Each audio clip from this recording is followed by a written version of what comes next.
Listen, nobody more so than usual. Nobody knows anything. All we know is that 8 teams currently hold multiple picks in tonight's first round, and that is going to be fun.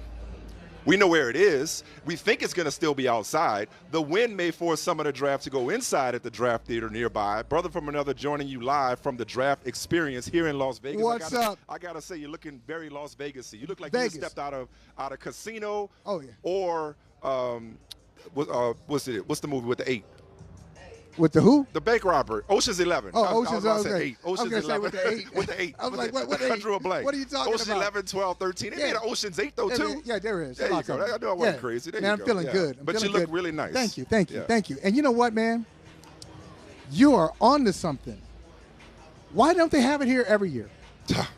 I mean, the what? barnstorming, the traveling circus is great, but it's going to be hard to top Vegas. But it should be. You should have the draft in Vegas all the time. For all the reasons that you said, it's a great location for unpredictability. It's a great location for entertainment, obviously. Everybody's feeling some kind of way in Vegas, and every franchise, just like somebody, going into a casino saying, this is going to be my night. Yeah. This is going to be my night. Every franchise thinks that on draft day. Not just that, they're coming to get hitched. Yeah. They're getting married. That's Somebody's right. getting married here. Yeah, a quick one. A quick one. I saw one right upstairs. Okay, little chapel. Yeah. Go ahead, get that done. Get that marriage in. And as we know, I'll be a witness. Some of these relationships will be annulled very quickly. That's just the nature of this beast. Or let's keep extending it. Keep it going. What was I thinking? Why? I hate you. Right. I hate you. We were so drunk. much. We got tattoos. We got married. But listen, but before we get into the specifics of this here draft, we got to talk about what this means for us. Yeah. Because if you know anything about Michael Smith, if you know anything about Michael Holley, if you know anything about our relationship, our brotherhood, brother from another, you got to understand what a important element this draft situation is for Michael Smith and Michael Holley. Because it's like, look, if we were actually a couple, all right, we would take vacation at the draft. Yeah. If we were actually a couple, we would. A little time before and a little time after. We would from a religious experience perspective, our pilgrimage would be to the draft. Right here. This is our Mecca. This is it. We were in franchise mode all those nights and all those mornings in order to draft. This is my favorite sporting event. I contend it is the best sporting event in the country. You think the draft is your favorite sporting event? It is my favorite sporting event. Okay, I'll tell you why. I'll break it down real quick. I've done this before. I'll do it again. NFL is king, right? Is there any argument there? No argument. NFL is king. It's king and queen. It is the only event where all 32 teams matter and where all 32 teams are actually competitive. Because once the season starts, okay, we know that there are certain teams that are not going to contend for the Super Bowl. But here at the Ultimate Fan Festival, the Ultimate NFL Family Reunion, everybody comes together believing that anything can happen. That's right. This is the day, this is the weekend that our franchise for the next 10 years gets turned around and into the right direction. There's no other place, there's no other event where hope springs as eternal as it does at the NFL draft. I like that. I agree with most of what. You know what else? This is for. You know what else? One more thing. This is for hardcore fans.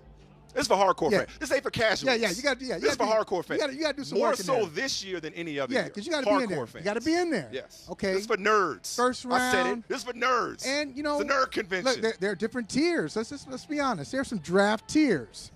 Now those mock drafts, most of the time people do a round. You think you're getting cute when you do 2 rounds. Yeah. But if you're really a hardcore fan, I'm not judging. Yeah. Maybe a little judgmental. You're doing 7. You're going all 7. the way. And you're paying attention. It's not just Thursday night. Yeah. First round Thursday night. Okay, everybody's into that. All right. Are you committed to Friday? Okay, you committed to Friday? All right, okay. How about Saturday? Can I get a Saturday in here? Because that's what it takes. Because you got other stuff you could be doing. Don't the talk first to round me. sizzle is over. Don't talk to me if you didn't spend Saturday and Sunday watching all 12 rounds growing up. Oh, old school. That's me. Yeah. All 12 rounds. This has always been my event. You got a little check. Oh, they got my guy in the 8th round. Michael, I have my oldest 2 children, soon to be 16 and 14, are both born in May.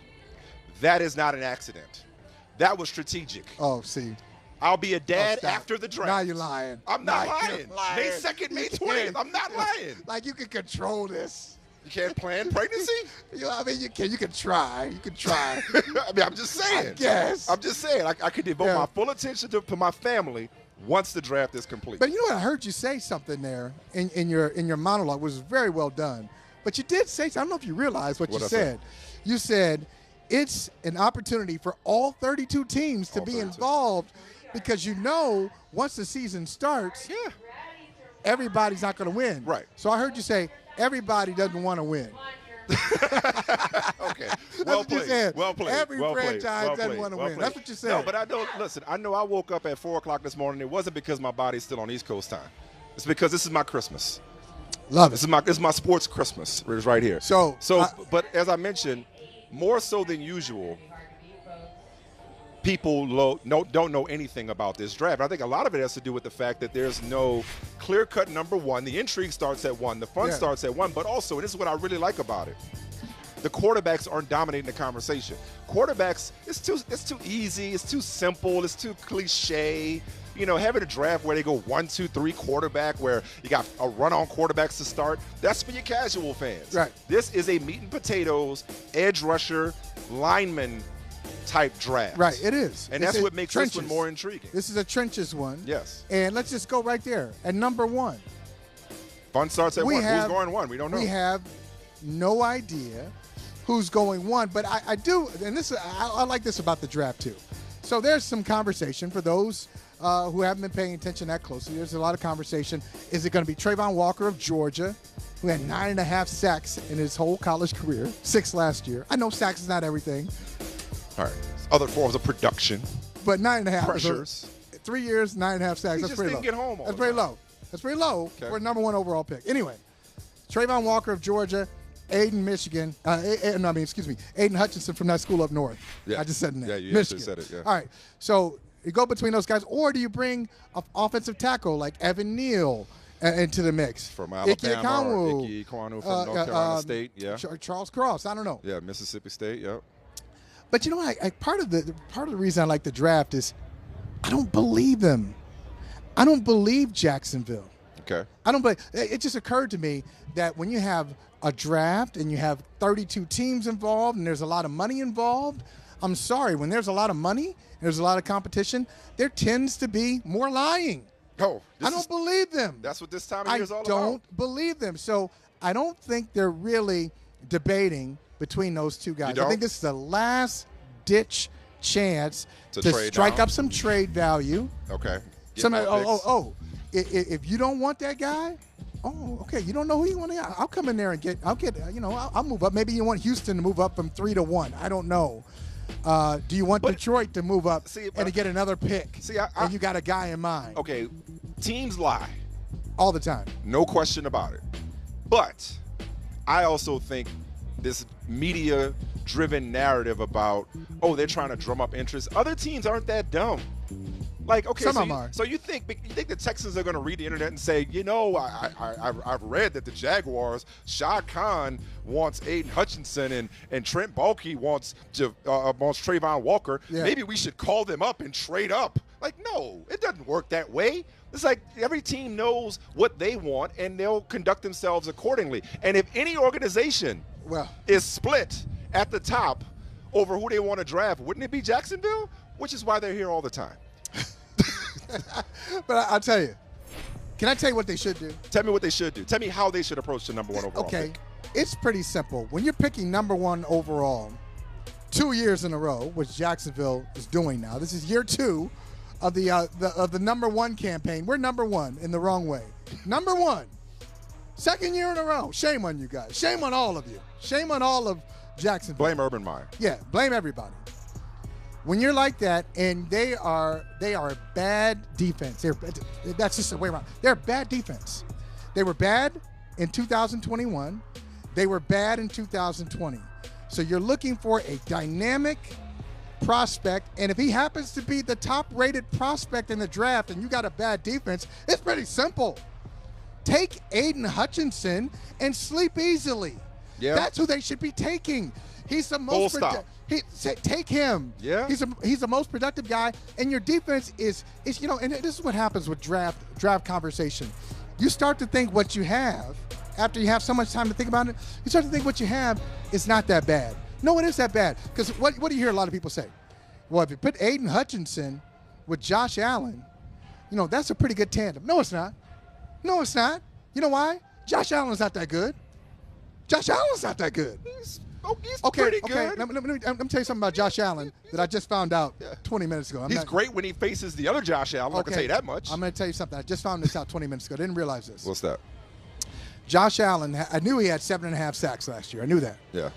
I didn't realize that he went sackless in the 7 of the last 8 games of the year. Okay? So that's half the year. Home. So half the year, he didn't get there. So you're saying he and Travon Walker would make for a great match? Oh, okay. That's right.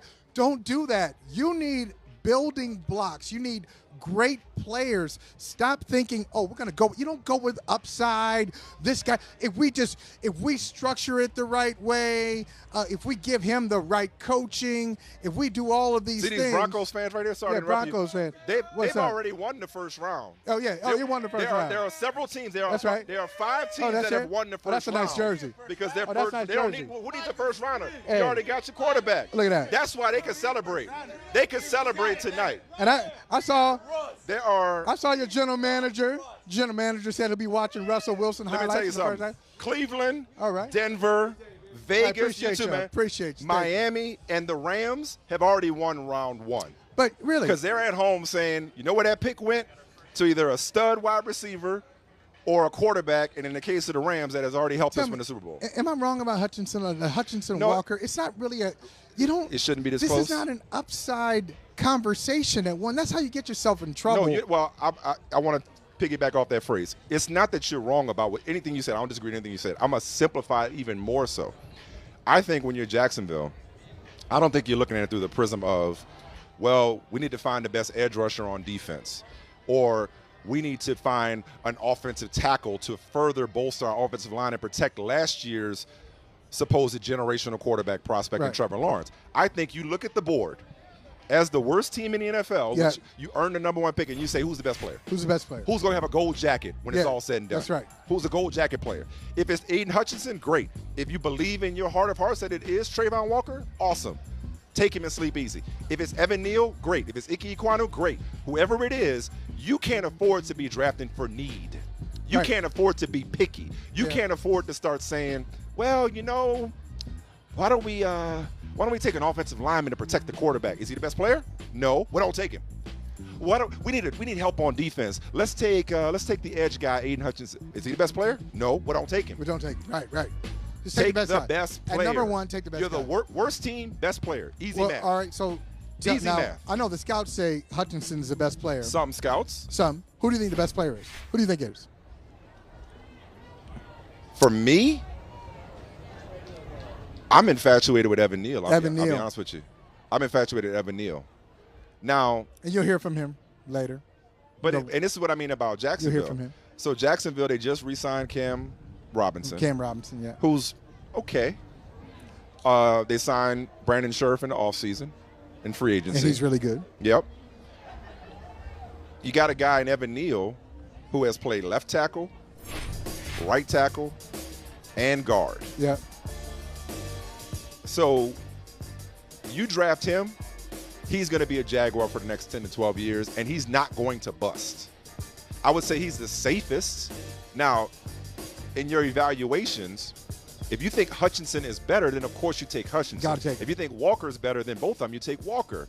In my humble opinion, I think Evan Neal's a great player who plays a blue chip position or positions. Because when you rank them traditionally, it's quarterback, left tackle, although that, left and right doesn't mean the same as it used to. Quarterback, tackle, edge rusher, cornerback. That's the order. Throughout NFL history, I would venture to say, I don't have this in front of me, more tackles have gone number 1 overall than edge guys. Okay? So I don't know. I don't want to reach for the tackle. I'm going to say no. Okay. I don't want to reach for the tackle in order to protect Trevor Lawrence, but I love the value that the tackle brings. Does that make sense? Yeah, that makes a lot of sense. That's Michael Smith. Okay. That would be my 2 cents. I like it. Look, go with the best guy. At 1, go with simple. Go with the best guy. Especially if you think somebody in this draft is going to be in the Hall of Fame. Now, would you keep that same philosophy if it happened to be somebody like Kyle Hamilton? Would you keep that if it happened to be a running back? See, that's where the Giants got in trouble. At number 2? At number 2. Said, well, wait a minute. I know we don't, as a league, we don't really obsess over running backs anymore, but we love Saquon Barkley. I think more often than not, you look back and regret that. So hypothetically speaking, if there were a running back in the conversation, I would lean elsewhere. Even though we think the guy is going to be great. Even if it's like a modern day, not that Barkley's going to be this, it's a modern day Walter Payton. Again, like if you could draft Walter Payton right now in this league. I don't have it in front of me. Jim Brown. Again, I don't have it in front of me, but I venture to say more often than not, high running back picks don't work out as often as they do work out. You know, I mean, even recent memory, Ezekiel Elliott at the 4th pick. Initially, that looked great. Yeah. No, not so much. He's in a timeshare. Yeah. You know, it's like, Barkley, and then you got to pay him. Injuries. It's like, no. I think you draft that quarterback and then you look at the trenches. The last great top 10 pick, I mean, it might have been Peterson, right? Right. And that worked. I mean, it worked. That was a different league too. It worked, yeah. And that it was, worked. And running backs matter. Don't get me wrong. 15 years ago, right? Running backs matter. Don't get me wrong. Especially a 3-down guy. But you can find that production later. You can find it in the 2nd round, 3rd round, later in some cases. But I need Jacksonville. Not to screw this up. That's the bottom line. Like don't screw this up. They can't end up with a jag. Yeah, I like that. That's a nice turn of phrase. You know what? I used to work with a guy, and this is funny coming from him because you know him. I used to work with a guy named Dale Arnold, on radio in Boston. And so one time we were doing, and this is great, it's statute of limitations. Dale received this in the spirit that it's intended. Anyway, so one time we were talking, and Dale's thing is he knew hockey too. He's a hockey guru. I learned a ton of hockey from Dale. So he used to do hockey on TV, and then he'd do talk radio during the afternoon. So one time, we were going in. It was a 3-man booth at that time. 2 of us were going in on the Boston Bruins, going in on them, crushing them. We go to a break. Dale says, and this is funny coming from him because he doesn't really talk like this, are you guys trying to get me effing fired? But he said the word. You guys trying to get me fired? We're like, nah, man. This is like, why would we try to do that? Why would we try to do that? We're all on the same team. And I had that thought with Trent Baalke and Doug Peterson. Yeah. It's almost as if one guy's trying to get the other guy fired by overthinking this thing. Like, what are you doing? What are you doing? So it's Aidan Hutchinson for you. There's no discussion to be had. It's Aidan Hutchinson or one of those tackles because they have been talked about as generation. So generational. No Travon Walker. Don't reach. No Travon right. Walker. That's a reach. That's silly. And that's why you want to stop some Jacksonville jokes. You actually want to win more games than you lose. Is it the 6 sacks for you? It's nobody was talking about him. You know what I don't like, Mike? I don't like season ends, bowl season ends, and all of a sudden a guy, you tell me anybody who has become great from not playing football games? Right. Anybody, but you talked about them, they're maybe a top 25, top 30 prospect, and then between the time when the last bowl game is played and the draft, they accelerate up the board. I can't think of anybody who's been great like that. This is what gets teams in trouble and gets management fired. You're right. But when you got a guy that says Dwayne Roberts, that's got a lot of Dwayne Robertson, Mike Mamula, Mario Williams. Sorry, Mario. Ooh. Yeah, that's what happened with those guys. Oh boy. Oh. This is why they're talking about potentially moving the draft inside because I think the winds may pick up to like 25 miles an hour. How about those elite like instincts? Yeah. Quick twitch. Yeah. Quick twitch. It never ceases to amaze how everybody's instinct is to wave at a camera when they see it. No, but listen, man, I get it. I get why they may want to go Travon Walker. The 6 sacks compared to Hutchinson's 14, you say, where's the production? 36 pressures. Maybe he just didn't get home as often as you like. Maybe, what if he has the potential to be great based on his makeup, based on the tools, based on the physical ability?